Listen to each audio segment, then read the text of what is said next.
पुराण को पढ़ेंगे तो उसमें वर्णन आता है कि यदि शंकर भगवान के मंदिर में जाकर यदि आपने शंकर जी को जल चढ़ाया, आचमन नहीं भी करा, चढ़ा हुआ जल नहीं भी पिया, तो शिव जी पे चढ़ा हुआ जल यदि आप अपने मस्तक पर छिड़क लेते हैं तो एक अलग से बल आपके अंदर आ जाता है, एक अलग से बल, और वो बल साधारण नहीं होता। फिर आप जैसे कहते हैं कि विष्णु भगवान के कवच को धारण कर लिया कर्ण ने, फिर किसी ने कहा कि शंख चूर्ण ने कवच धारण कर लिया था, फिर किसी ने कहा जलंधर ने कवच धारण कर लिया था, फिर किसी ने कहा इसने कवच धारण कर लिया था। कवच कलिकाल में, कलयुग में कवच कौन सा है? तो शिव महापुराण की कथा में, लिंग पुराण की कथा में, नर्मदा पुराण की कथा में आता है कि शंकर भगवान पर जब जल चढ़ाया जाए और वो जल जब हम अपने शरीर पर छींट लें तो समझ लेना कि आपने भी शंकर का एक कवच अपने ऊपर धारण कर लिया। अब आप कहीं संकट में पड़ नहीं सकते।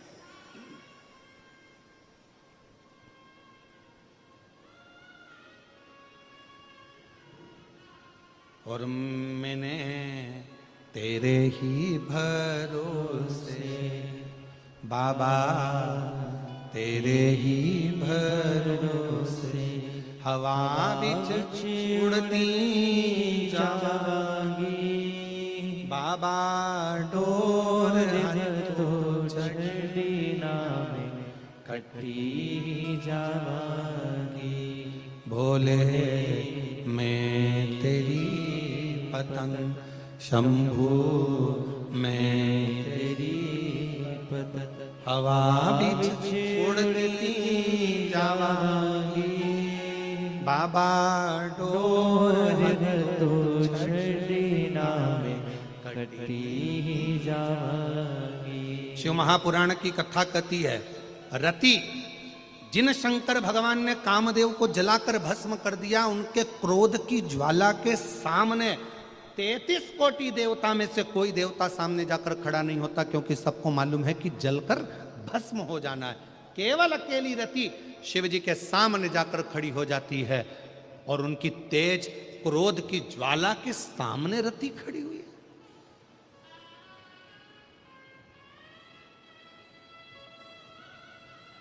इतना बल, इतनी प्रबलता मिली कहां से?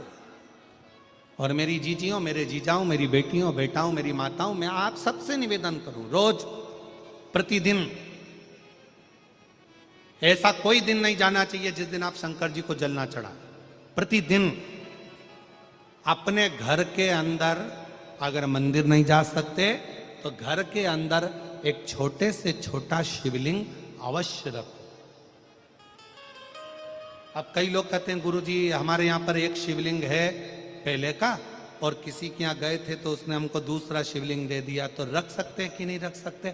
शिव महापुराण की कथा कहती है, घर में एक नहीं 1000 भी अगर शिवलिंग है तो वो कभी दोष नहीं देते, कभी कष्ट नहीं देते, कभी परेशानी नहीं देते।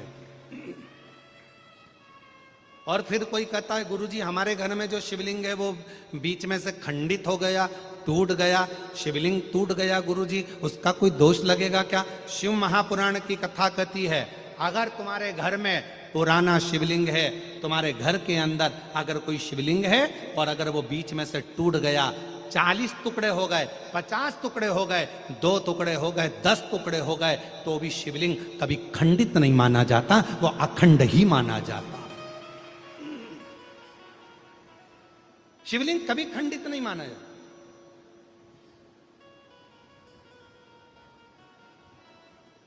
सहस्त्रेश्वर हजारों टुकड़े होने पर भी शंकर भगवान का शिवलिंग कभी खंडित नहीं, कभी खंडित। और कितना सुंदर कहा, तुमने पार्थिव लिंग का निर्माण करा।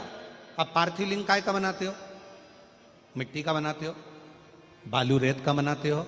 मान लो आप लोगों ने पार्थिव लिंग का निर्माण करा और पूजन करते करते ब्राह्मण देवता पूजन करा रहे हैं, आपने जल चढ़ाया, जल चढ़ाते से ही वो मालूम पड़ा शिवलिंग, पार्थिव लिंग का निर्माण करा, वो पार्थिव लिंग थोड़ा सा खंडित हो गया, पार्थिव लिंग कहीं बीच में से टूट गया, कहीं कुछ हो गया, या गलकर उस पानी में गलता गया। आपके मन में आया कि बताओ मैंने पार्थिव लिंग का निर्माण करा था और वो पानी में गल गया, टूट गया, खंडित हो गया, ऐसा हो गया वैसा। ना ना ना ना,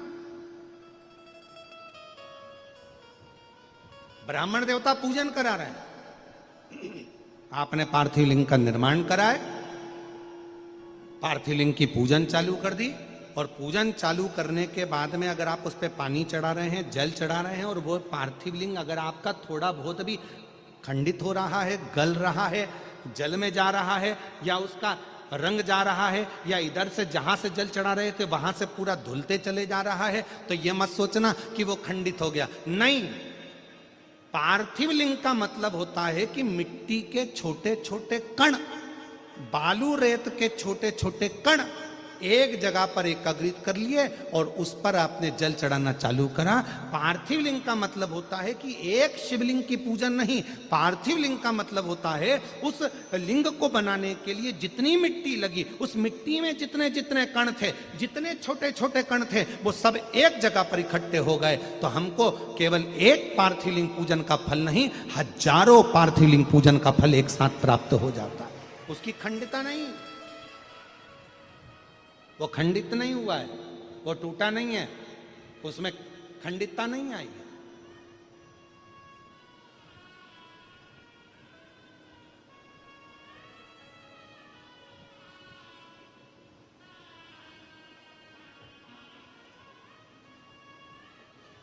ब्रज भैया, अभी आप भी पार्थिव लिंग बना रहे होंगे। ब्राह्मण लोग जब शिव पुराण चलती है तो पार्थिव लिंग का निर्माण किया जाता है।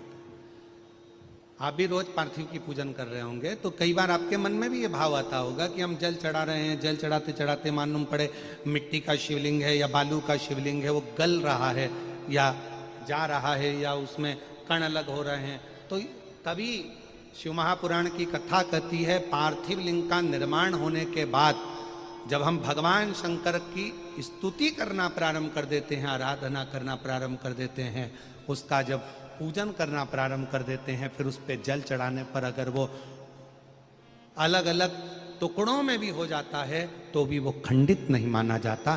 पार्थिव तो पार्थिव पूजन के महत्व को ही रखता है। पार्थिव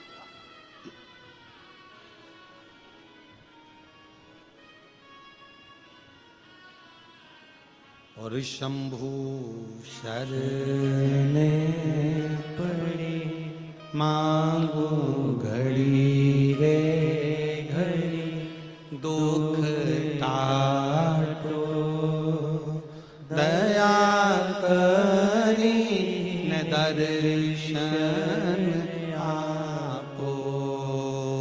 शंभु शरणे पड़े, मांगो दुख काटो दया करी दर्शन। ओ शंभु शरणे पड़ी, मांगू घड़ी रे घड़ी, दुख काटो दया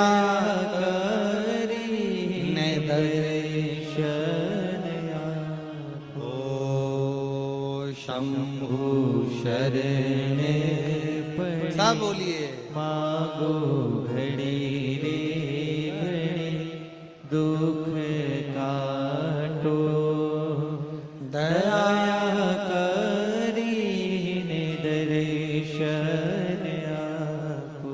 पार्थिव रति शिव जी के सामने खड़ी, इतनी क्रोध की ज्वाला के सामने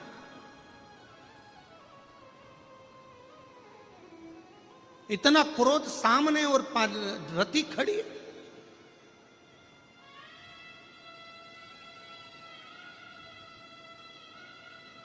ब्रह्मा जी देख रहे थे,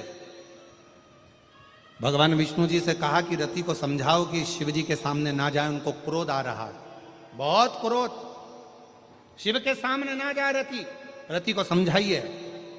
भगवान नारायण ने कहा कि ब्रह्मा जी, मैं रति को नहीं समझा सकता कि तुम शिव के सामने मत जाओ, उसको जाने दो, फिर तो शिव के क्रोध से रति जलकर भस्म हो जाएगी, जैसे उसका पति कामदेव जला।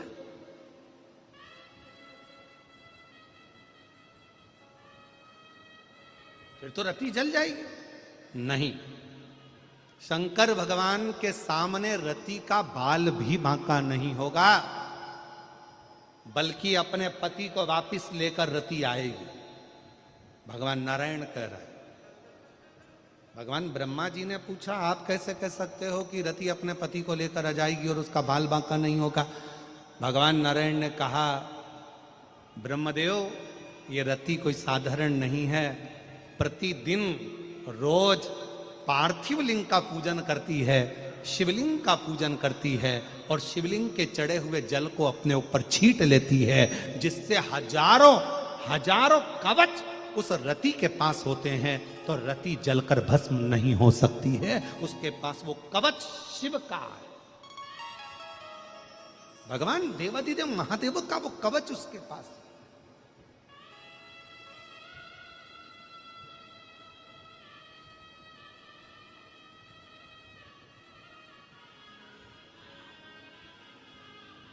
और फिर निवेदन करें, अगर डॉक्टर ने कहा है कि बहुत बड़ा कोई रोग हो गया है, बहुत बड़ी तकलीफ सामने आकर खड़ी हो गई है, बहुत बड़ा कष्ट है, बहुत बड़ी बीमारी है, मिट नहीं रहा, जा नहीं रहा, डॉक्टर शिव का एक रूप होता है। हम अपनी व्यासपीठ से हमेशा कहते हैं कि डॉक्टर को शंकर मानो। डॉक्टर शिव का एक रूप है। डॉक्टर बोले कि जांच कराओ तो जांच कराओ, डॉक्टर बोले कि ऐसी दवाई खाओ तो दवाई खाओ, डॉक्टर बोले ये सारी जांचें कराना पड़ेगी, जांचें कराओ, डॉक्टर बोल दिया कि ये दवाई खाना पड़ेगी, खाओ। पर डॉक्टर के साथ में, उस दवाई के साथ में एक काम और चालू करो, शिव की भक्ति को प्रारंभ कर दो, क्योंकि डॉक्टर भी शंकर का एक रूप है और वो मृत्यु को जीतने वाला महामृत्युंजय मेरा शंकर भी एक डॉक्टर का ही प्रतिबिंब स्वरूप। शिव को आराध्य बनाकर अर्चना कर, शिव को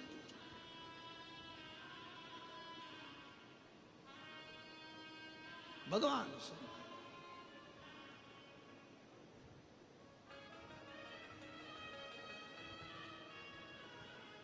दवाई नहीं लग रही है। कई माताएं ऐसी हैं जो रोज दवाइयाँ खाती हैं, रोज दवाइयाँ खाती हैं। रात को सोना है तो दवाई, घुटने दुख रहे हैं तो दवाई, बीपी है तो दवाई, शुगर है तो दवाई। हम मना नहीं करेंगे कि तुम मत खाओ, खाओ, पर थोड़े दिन एक प्रैक्टिकल कर कर देखो। शिव जी का एक नाम है कुंदकेश्वर महादेव। सब लोग बोलो उस नाम को। कौन सा नाम है? कुंदकेश्वर महादेव। बिदल और उत्पल दो असुरों का संहार करने के लिए माता पार्वती जी ने कुंदुक का प्रहार करा था, और वो कुंदुक बिदल उत्पल का संहार कर कर शिव जी के चरणों में जाकर गिरा था। शिव जी का नाम कुंदकेश्वर हो गया था। तब स्वयं भगवान कुंदकेश्वर शंकर भगवान ने कहा था, पार्वती तेरे कुंदुक के प्रहार से विदल और उत्पल के मरने के बाद में ये कुंदुक मेरे चरणों में आया है, आज मेरा नाम कुंदकेश्वर हुआ है।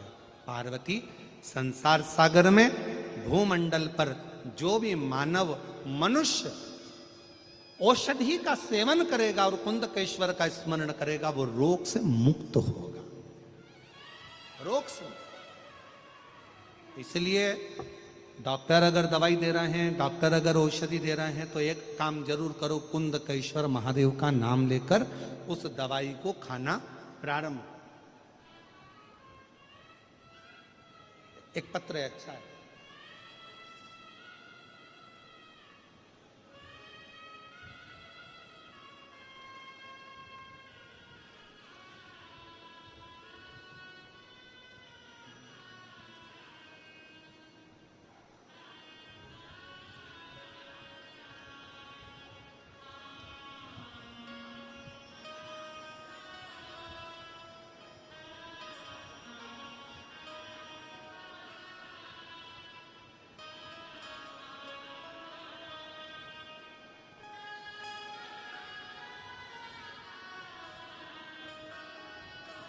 मैं सरिता हीरामन कोमपल्ली से हूँ। कहीं बैठी हो तो हाथ हिला सकती हैं। मैं सरिता हीरामन कोमपल्ली से हूँ। कहीं बैठी हो तो हाथ हिला सकती हैं। कोमपल्ली से आई हैं। आ जाओ, एक बेलपत्र ले जाना चाहिए। सबसे पहले तो मैं भूतड़ा परिवार को, यजमान परिवार को बहुत बहुत धन्यवाद देती हूँ कि हम हैदराबाद वासियों को कथा सुनने का सौभाग्य दिया आपने। गुरुदेव, हमने कभी सपने में भी नहीं सोचा था कि हमारे हैदराबाद में पंडाल में बैठकर कथा सुनने का मौका मिलेगा। मैं श्री ब्रजगोपाल जी भूतड़ा जी को, उनके पूरे परिवार को बहुत बहुत साधुवाद देती हूँ। हमने ब्रजगोपाल भैया कल भी कहा था, ना जाने कितनी जीजियों के चेहरे पर आपने रक्षाबंधन पर इस्माइल दिलवा दी ये कथा का आयोजन करवा। बहुत बहुत कजन, कितनी मेरी बहनें बैठी होंगी, मेरी बेटियां बैठी होंगी, मेरे जीजा बैठे होंगे, बेटा बैठे होंगे, जो ने सोचा भी नहीं था कि कथा हैदराबाद में मिल जाए। बोलो सही है कि गलत है? एक बार दोनों हाथ उठाकर जोरदार ताली बजाते हुए साधु, बहुत बहुत साधु आप सभी। हमने कभी सपने में भी नहीं सोचा था कि हमें शिव पुराण की कथा हैदराबाद में मिल जाएगी। गुरुदेव, मेरी लड़की 13 साल की है, वह हाइपर एक्टिव है। डॉक्टर के हिसाब से इसका ठीक होना कठिन था। बहुत सारे डॉक्टरों को दिखाया लेकिन कोई भी असर नहीं हुआ। मेरी 13 साल की लड़की, डॉक्टर के हिसाब से ये ठीक नहीं हो सकती थी। फिर मेरी भाभी ने आपके बारे में बताया, फिर मैंने कथा सुनना आरंभ किया। सियोर गई, 1 लोटा जल का भी प्रयोग किया। रोज शिव मंदिर भी जाती, 1 लोटा जल, 1 बेलपत्र मेरी लड़की को खिलाया। गुरुदेव, 1 महीने में मुझे उसमें बदलाव नजर आने लगा। अभी पूरी तरह से मेरी लड़की स्वस्थ हो गई। मैं बाबा को यहां प्रणाम करने के लिए पूरी तरह से। उस पत्र में उसने लिखा कि मैंने सारे डॉक्टरों से इलाज करवा लिया, पर डॉक्टर ने कह दिया था मुश्किल है कि ये ठीक हो पाए। पर आज मेरी बेटी 13 साल की पूरी ठीक हो गई। ये एक पत्र और बड़ा सुंदर है।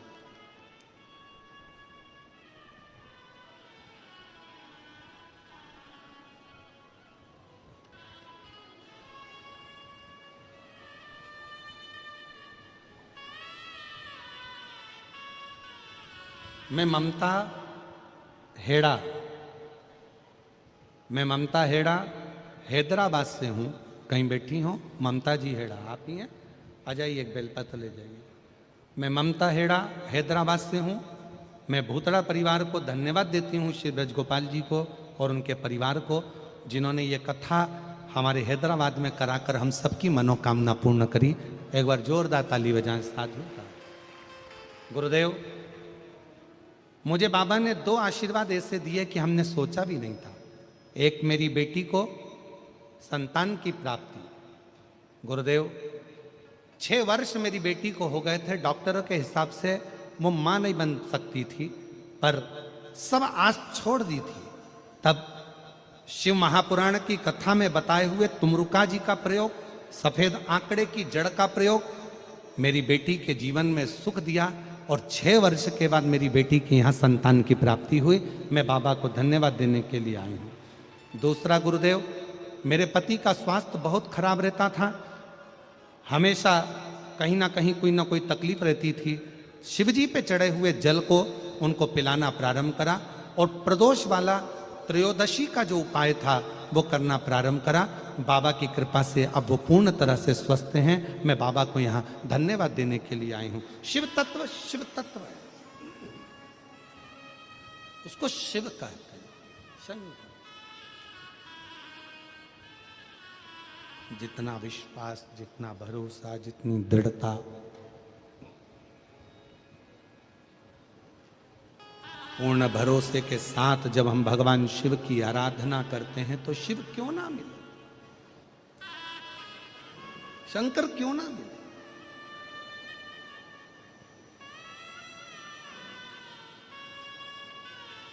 एक विश्वास की मूलता।